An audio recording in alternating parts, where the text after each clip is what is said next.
திரு செந்தில் பாலாஜிக்கு வந்து சம்மன் எதன் அடிப்படையில் சார் கொடுத்துருக்காங்க? இப்போ விஜய் அவர்கள்லாம் அவர் நடத்தின கூட்டம், அதனால அவருக்கு சம்மன் வழங்கப்படுது சார். பட் செந்தில் பாலாஜிக்கு அதுக்கு சம்மந்தமே இல்லையே சார். நீங்க சொல்ற மாதிரி அவர் சும்மா இருந்திருந்தாருன்னா கூப்பிட்டுருக்க மாட்டாங்க. அவர் என்ன பண்ணாருன்னா ஓவர் ஸ்மார்ட்டா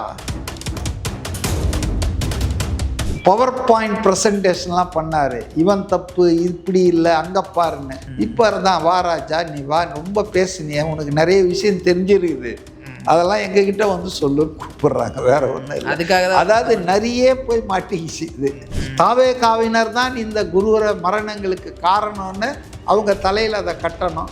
ஆகவே டெலிவைஸ்டு இன்டர்வியூ போடுறாரு.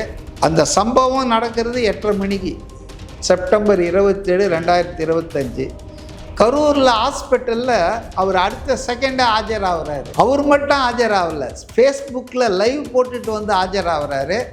எப்படி உங்களுக்கு இவ்வளோ சுட்டா தெரிஞ்சது? ஆம்புலன்ஸுகள் பக்கத்து மாவட்டத்திலலாம் வர வச்சுருக்காங்க. அந்த டிரைவர்களை விசாரித்ததில் அவங்க சொல்லியிருக்கலாம் செந்தில் பாலாஜி தான் எங்களை வர வச்சாருன்னு. ஏன்னா ஏற்கனவே சிபிஐ அவங்களெல்லாம் விசாரிச்சிச்சு.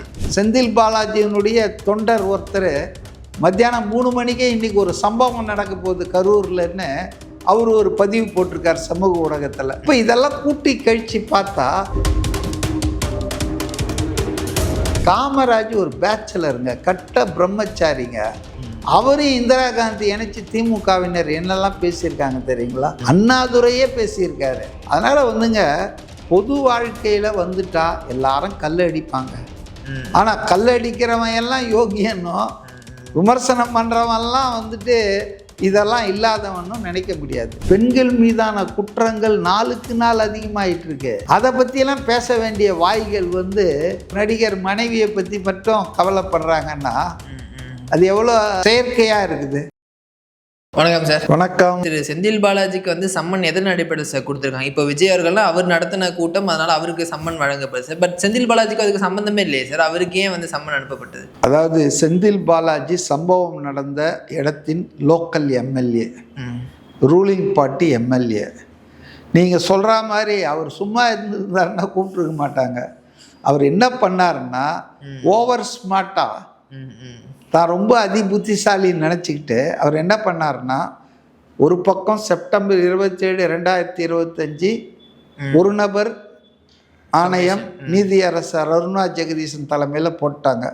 அது 28ஆம் தேதி விசாரணை தொடங்க ஆரம்பிச்சிடுச்சு கரூரில் போயிட்டு.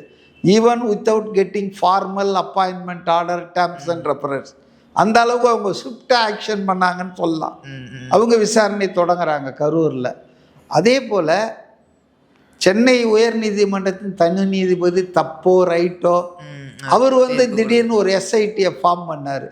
அவர் விசாரிக்கவே தகுதி கிடையாது இந்த கேஸை. ஏன்னா Karur belongs to Madurai bench of the high court.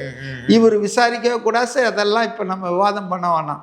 அவர் ஒரு தீர்ப்பை கொடுத்தாரு. அஸ்ரா கர்க்ன்ற ஐபிஎஸ் ஆஃபீஸர் ஐஜி தலைமையில் ஒரு விசாரணை, அதுவும் நடந்துட்டுருக்கு. இப்போ இதெல்லாம் நடந்துட்டுருக்குது. திமுக அரசாங்கம் தானே பண்ணுது. இவர் டிஎம்கேவுடைய எம்எல்ஏ தானே, ஃபார்மர் மினிஸ்டர் தானே. இவர் சும்மா எல்லாத்தையும் மூடிட்டு உக்காந்துட்டு இருக்க வேண்டியது தானே. என்ன பண்ணார்?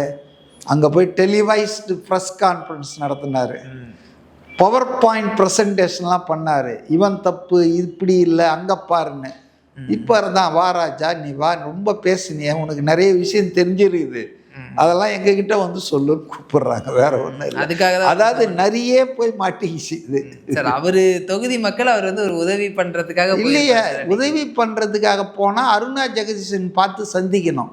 When she is available in Karur. இல்லைன்னா கார்க் அங்கே வந்தார்ல அஸ்ரா கார், அவரை போய் பார்த்து சொல்லணும். அதான் அந்த எம்எல்ஏவோட வேலை. அவருக்கு என்ன உண்மைகள் தெரிந்திருந்தால், வேறு ஏதாவது கூடுதலான தகவல்கள் தெரிஞ்சிருந்தால் சொல்லணும். ஆனால் அவர் அந்த வேலையை செய்யலை. அவருக்கு வந்து தாவேகா தலைவரை வந்துட்டு இது பண்ணோம், குற்றப்படுத்தணும். தாவேகாவினர் தான் இந்த குருவர மரணங்களுக்கு காரணம்னு அவங்க தலையில் அதை கட்டணும். ஆகவே டெலிவைஸ்டு இன்டர்வியூ போடுறாரு. பவர் பாயிண்ட்லாம் காட்டுறாரு. இந்த இடத்துல பாருங்கள், அந்த இடத்துல பாருங்கன்னு. ஊஇசி நான் கேட்குறேன், இவருக்கு யார் அந்த அதிகாரத்தை கொடுத்தது? ஒரு விசாரணையை அரசாங்கம் போட்ட பிறகு, அந்த விசாரணை கமிஷன் தன் வேலையை தொடங்கிய பிறகு இவர் அவங்கக்கிட்ட தான் போய் எல்லாத்தையும் சொல்லணும். இது ஒரு சாதாரண மரபு. ஆனால் இவங்க எய்மே வேற இல்லை. இந்த கொலைப்பழி மரணப்பழியை வந்துட்டு விஜய் மேலேயும் விஜய் கட்சியினர் மேலேயும் காட்டிடணுன்ற அவசரத்தில் இவங்க இந்த மாதிரி அவசரக்காரனுக்கு புத்தி மட்டும் இல்லையா இந்த வேலையெல்லாம் பண்ணாங்க. அது ஒரு காரணமாக இருக்கலாம். அடுத்தது வந்து அந்த சம்பவம் நடக்கிறது 8:30 மணிக்கு செப்டம்பர் 27, 2025 கரூரில் ஹாஸ்பிட்டலில் அவர் அடுத்த செகண்டே ஆஜராகிறாரு. அவர் மட்டும் ஆஜராகல, ஃபேஸ்புக்கில் லைவ் போட்டுட்டு வந்து ஆஜராகிறாரு. எப்படி உங்களுக்கு இவ்வளோ சுட்டாக தெரிஞ்சது? ஆம்புலன்ஸுகள் பக்கத்து மாவட்டத்திலலாம் வர வச்சுருக்காங்க. அந்த டிரைவர்களை விசாரித்ததில் அவங்க சொல்லியிருக்கலாம் செந்தில் பாலாஜி தான் எங்களை வர வச்சாருன்னு. ஏன்னா ஏற்கனவே சிபிஐ அவங்களெல்லாம் விசாரிச்சிருச்சு. அவங்க ஏதோ தகவல் கொடுத்துருப்பாங்க. ஸோ நீ ஏன் வர வச்ச? கூட்டம் நடத்துறது தாவேக்கா, உனக்கு ஏன் மூக்கில் வேர்க்குது? உனக்கு தெரியுமா? அவருடைய செந்தில் பாலாஜியினுடைய தொண்டர் ஒருத்தர் மத்தியானம் 3 மணிக்கே இன்றைக்கி ஒரு சம்பவம் நடக்க போகுது கரூர்லன்னு அவர் ஒரு பதிவு போட்டிருக்கார் சமூக ஊடகத்தில். அப்போ இதெல்லாம் கூட்டி கழித்து பார்த்தா அவருக்கு ஏதோ ஒரு ரோல் இருக்கிற மாதிரி சிபிஐ வந்து சந்தேகிக்கலாம் இல்லையா? அப்போ ஒரு சந்தேகம் பண்ணும்போது அவர் ரூலிங் பார்ட்டி அங்கே ஆளினால் அழகு ராஜான்றாங்க. கரூரில் மந்திரி பதவி இல்லைனாலும் இப்போ மந்திரி போல் உலா வருகிறார். எஸ்பியை கண்ட்ரோல் பண்ணுறாரு, கலெக்டரை கண்ட்ரோல் பண்ணுறாரு. அவங்கெல்லாம் இவரை மந்திரியாக தான் நினைக்கிறாங்க. ஏன்னா முதலமைச்சர் அவரை மந்திரியாக நினச்சிட்டு இருக்காரு. டெக்னிக்கலாக மந்திரி இல்லை தவிர கோர்ட்டு தீர்ப்பால், but is behaving like is being treated as minister. அப்போ இதெல்லாம் இருக்குது. அடுத்தது ராத்திரி 8:30 மணிக்கு நடந்த நிகழ்ச்சிக்கு காலங்காத்தால் போஸ்டர் ஓட்டுறாங்க, குற்றவாளியை கைது செய், விஜய் கிரிமினல் தான் காரணம்ன்றாங்க. அதுக்கு இல்லாத ஊர் பேரில் போடுறாங்க, மாணவர் அமைப்பு தமிழ்நாடுன்னு. அப்படி ஒரு அமைப்பே இல்லை. அதை ஒட்டிக்கிறவங்களே பேசுகிறாங்க. இவர் செந்தில் பாலாஜியோடைய ஒன் ஆஃப் த பிஏ தான் இந்த போஸ்டர்லாம் ஒட்டிட்டு வாங்கன்னு கொடுத்து அனுப்பிச்சாருன்ட்டு. கதை புரியுதுங்களா? ஸோ இதெல்லாம் எப்போ அனுப்பிச்சாங்க, எப்போ அடித்தாங்க ப்ரெஸ்ஸில், எப்படி இதை ஒட்டினாங்க, எப்படி அவங்க முடிவுக்கு வந்தாங்க? என்கொயரியெல்லாம் நடந்துட்டு இருக்கும்போது விஜயை கைது செய்யணும்னு. ஸோ இந்த திருடன் தான் வந்து எல்லாரும் கூட்டம் துரத்தும் போது இவனும் திருடன் ஓடுவான். இப்போ அதை மாதிரி ஒரு ஸ்மார்ட் மூவாக இருக்கலாமோ அப்படின்னு நான் சிபிஐ ஆஃபீஸராக இருந்தால் நான் சந்தேகப்படுவேன். ஏன்பா இந்த அளவுக்கு நீ பண்ணியிருக்க? வா சொல்லு, எக்ஸ்பிளைன் பண்ணு. உன் மடியில் கனம் இல்லைன்னா வந்து சொல்லிட்டு போப்பான்னு கேட்பாங்க.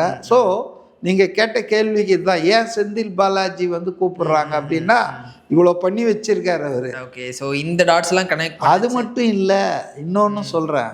சிடி நிர்மல் குமார், ஆதவ் அர்ஜுனா எல்லாருமே வந்து சிபிஐ கிட்ட அவங்க டிப்போஸ் பண்ணும்போது அவங்க எல்லாருமே என்ன சொல்லியிருக்காங்கன்னா, இது ஒரு சதி செயல், இது தானாக நிகழலை, இதை செஞ்சவங்க கரூரில் சுற்றிக்கிட்டு இருக்காங்க, ரோமிங் அரவுண்டு கரூர், எங்களுக்கு அவங்க பேரெல்லாம் நாங்கள் சொல்லியிருக்கோம், இதுக்கு பின்னால் யார் மாஸ்டர் மைண்டுன்னு சொல்லியிருக்கோம்.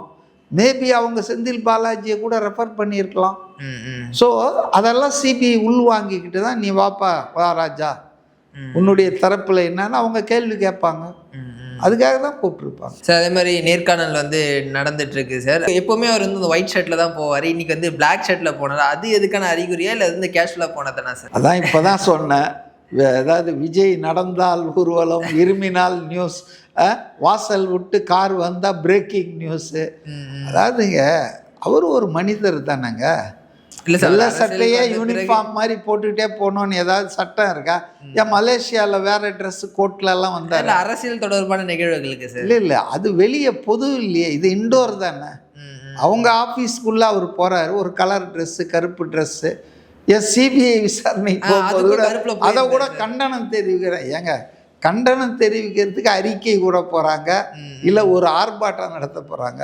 இப்படி ட்ரெஸ் போட்டாங்க கண்டனம் தெரிவிக்கிறது. அவர் வந்து கருப்பு சிவப்பு சைக்கிளில் வந்து ஓட்டு போட்டார்னு ஒரு எலெக்ஷனில் திமுக காரங்க பறிப்பு விட்டாங்க தெரியுமா? விஜய் திமுகவுக்கு ஆதரவாக பிரச்சாரம் பண்ணுறாருன்னு. அதனால் இதெல்லாம் வந்து ட்ரெஸ் எல்லாம் என்னங்க பிரச்சனை? இப்போ நான் இந்த ட்ரெஸ் போட்டு வந்திருக்கேன், நாளைக்கு வேறு ட்ரெஸ் வேறு கலர் போடுவேன். இதெல்லாம் மேட்ரு இல்லைங்க. அதேமாதிரி அவருடைய தனிப்பட்ட விவகாரங்கள் குறித்து நிறைய வந்துட்டு இருக்கு சார். இதெல்லாம் மக்கள் மத்தியில், குறிப்பாக பெண்கள் மத்தியில் எப்படி சார் பார்க்கப்படும்? ஏன்னா அவருக்குன்னு ஒரு க்ளீன் இமேஜ் இருக்குது. ஸோ இந்த மாதிரியான விஷயங்கள்லாம் வந்து மக்கள் எப்படி சார் பார்ப்பாங்க? அது எப்படிங்க அவர் அரசியலுக்கு வந்து தேர்தலுக்கு போகிற நேரத்தில் தான் இதெல்லாம் கிளம்புது. இதுக்கு முன்னால் 33 வருஷமாக அவர் ஃபிலிம் வேர்ல்டில் இருந்தார். அவர் இருந்த ஃபீல்டு வந்து ரொம்ப மைன்ஸ் இருக்கும், கன்னி வெடிகள் நிறைய இருக்கும், கரணம் தப்பினால் மரணம். அங்கெல்லாம் அவர் இருந்தும்போது அவர் பேர் எதுவுமே கிடையலையே. அவர் பேரில் ஒரு கிசு கிடையாது. 10 வருஷம் இருந்த உதயநிதி பல கிசுகளுக்கு ஆளானாரா இல்லையா? அப்போ ஒரு நபர் ஒரு ரொம்ப ஆபத்தான ஒரு பகுதியிலிருந்து நல்லபடியாக வந்துட்டார், ஓய்வு பெற்றுட்டார் சினிமாலேருந்து. அரசியலில் வந்து தேர்தலில் திமுகவை எதிர்த்து பிரச்சாரம் பண்ணும்போது இதெல்லாம் கிளம்புதுன்னா ஒரு நியாயமான சந்தேகம் வராதா? இதுக்கு பின்னால் வேறு ஏதோ அரசியல் திட்டங்கள் இருக்குது, சதி இருக்குன்னு. அதனால் இதில் வந்துங்க நான் வந்து அந்த நிகழ்வை நான் வந்து மறுக்கலை. There was a misunderstanding for last several years, not now. 2017 அவங்களுக்குள்ள கணவன் மனைவினா கருத்து வேறுபாடு, வீட்டுக்கு வீடு வாசப்படிங்க. அதனால் இது இல்லைன்னு நான் மறுக்கலை. அது முழு பூசணிக்காயை சோத்தில் மறைக்கிற மாதிரி அது இருக்கலாம். அதுக்கு காரணங்கள் பல இருக்கலாம். எக்கனாமிக்காக இருக்கலாம், ஆட்டிடியூடாக இருக்கலாம், அவங்க சொன்னதை இவர் கேட்காம இருக்கலாம், இல்லை இவர் சொன்னதை அவங்க கேட்காம தொடர்ச்சியாக வயலேட் பண்ணியிருக்கலாம். அதனால் மன வருத்தம் ஏற்படலாம், பேச்சை நிறுத்தி இருக்கலாம். முதல் தளத்தில் அவர் மாடியில் போயிட்டுருக்கலாம், இவங்க கீழே வாழ்ந்துருக்கலாம். எத்தனையோ குடும்பங்கள் இன்றைக்கி நடக்குது. சமையலே நடத்த மாட்டாங்க, ஹோட்டலில் சாப்பிட்டு வந்து படுத்துட்டு போவார், அவர் துணியை அவரே துவைச்சிக்கிட்டு. அந்த மாதிரி பல கணவன்மார்களை நான் பார்த்துருக்கிறேன் 20 வருஷம் வாழ்ந்த பிறகு. அதனால் கருத்து வேறுபாடுகள் தம்பதியரிடையே எப்போ வேணாலும் வரலாங்க, அது இயற்கை தான், அது ஒன்றும் புதுமை இல்லை.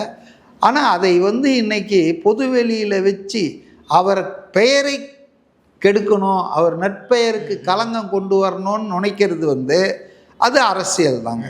இல்லை சாதாரண மக்கள் எப்படி சார் பார்ப்பாங்க? இப்போ வந்து ஒரு நடிகையோட தான் அவங்க பிரச்சனை. இல்லை சாதாரண மக்கள் எல்லாத்தையும் பார்த்துருக்காங்கல்ல. சாதாரண மக்கள் கமல்ஹாசனை பார்த்துருக்காங்கல்ல. லிவிங் டுகெதர் உள்பட எத்தனை டைவர்ஸ், எத்தனை லவ், காதல் இளவரசர், அவரும் அரசியல் தலைவர், அவரும் இப்போ எம்பி ஆகிட்டார். திமுக கூட்டணியில் நல்ல முகம். அது மாதிரி ஒவ்வொருத்தர் பற்றியும் இருக்குங்க. நான் என்ன சொல்கிறேன்னா அதுக்கும் இப்போ அரசியலுக்கும் என்ன சம்பந்தம்? அது தனி மனித வாழ்க்கை. இல்லை அவர் நாங்கள் ராமராக நினைக்கிறோம், ஸ்ரீராமனாக இருக்கணும், அவர் வந்து தனி மனித வாழ்க்கையில் ஒழுங்காக இருக்கணும்னா இப்படி திரும்பி பாருங்கள். கடந்த 6 சீஃப் மினிஸ்டருடைய தனி மனித வாழ்க்கை, நான் எதுவும் நடந்ததுன்னு சொல்ல, எல்லாருக்கும் ஒரு கதைகள் இருக்கு. எம்ஜிஆர் தொடங்கி கதைகள் இருக்கு. எம்ஜிஆரை திமுக பேசாத பேச்சா? எங்க காமராஜ் ஒரு பேச்சலருங்க, கட்ட பிரம்மச்சாரிங்க. அவரையும் இந்திரா காந்தி இணைச்சி திமுகவினர் என்னெல்லாம் பேசியிருக்காங்க தெரியுங்களா? அண்ணாதுரையே பேசியிருக்காரு. அதனால வந்துங்க பொது வாழ்க்கையில வந்துட்டா எல்லாரும் கல்லடிப்பாங்க. ஆனா கல்லடிக்கிறவன் எல்லாம் யோகியனும், விமர்சனம் பண்ணுறவன்லாம் வந்துட்டு இதெல்லாம் இல்லாதவனும் நினைக்க முடியாது. விஜயை பொறுத்தவரையில் நல்லவர், நேர்மையானவர், மக்கள் நலனுக்காக தான் சொந்த நலனை தியாகம் பண்ணிட்டு வந்திருக்காரு. ஸோ அவரை வந்து முடக்குவதற்காக, அவர் பேரை கெடுப்பதற்காக, அவருக்கு நியாயமாகவே இருக்கிற ஒரு குடும்ப பிரச்சனையை இன்னைக்கு ஊதி பெருசாக்க முயற்சிக்கிறாங்க. அதை வந்து படம் போட்டு காட்டுறாங்க, சன் டிவியில் காடாக போட்டுட்ருக்காங்க. தயாநிதி மாறனை ஏமாற்றி கையெழுத்து வாங்கி கலாநிதி மாறன் பல 1000 கோடியை சுருட்டினார்னு ஒரு செய்தி வந்ததில்லை, நீதிமன்றத்துக்கே போச்சு இல்லை? இப்போ அதெல்லாம் இப்படி காடு போட்டாரா சன் டிவியில், தினகரனில்? ஸோ ஒரு தனிநபர் பிரச்சனைகளை பூதாகாரம் ஆக்குவதிலிருந்தே அவர் வந்து ஒரு வெல்ல முடியாத ஒரு சக்தியாக மாறிட்டார். அவர் அரசியல் ரீதியாகவோ வேறு ரீதியாகவோ தங்களால் வெல்ல முடியல. அப்போ அவுத்து விடு பர்சனல் மேட்டர்ஸ். இப்போ நீங்கள் சவுக்கு சங்கர் அந்த காணொலியை நீங்கள் மனசில் வச்சுக்கணும். அதனால் வந்துங்க நான் வந்து இது உண்மையா பொய்யா, இது நடக்கலை, யாருக்காக ஆதரவும் சொல்ல. ஆனால் இந்த டைமிங் அது எப்போ வருது, எப்போ அதை வெளியே கொண்டு வந்து விடுறாங்க, யார் இதை பரப்புகிறாங்க, அவங்க நோக்கம் என்ன? இப்போ பெண்கள் மீதான குற்றங்கள் நாளுக்கு நாள் அதிகமாயிட்டு இருக்கு. அதை பற்றியெல்லாம் பேச வேண்டிய வாய்கள் வந்து ஒரு நடிகர் மனைவியை பற்றி மட்டும் கவலைப்படுறாங்கன்னா அது எவ்வளோ செயற்கையாக இருக்குது. அதனால் வந்துங்க இதுக்கு பின்னால் அரசியல் நோக்கம் இருக்குது, சதி இருக்குது. அதுக்கு அன்ஃபார்ச்சுனேட்லி அந்த அம்மாவும் துணை போகிறாங்கன்றது தான் இதில் இருக்கிற ஒரு மோசமான ஒரு விஷயம்.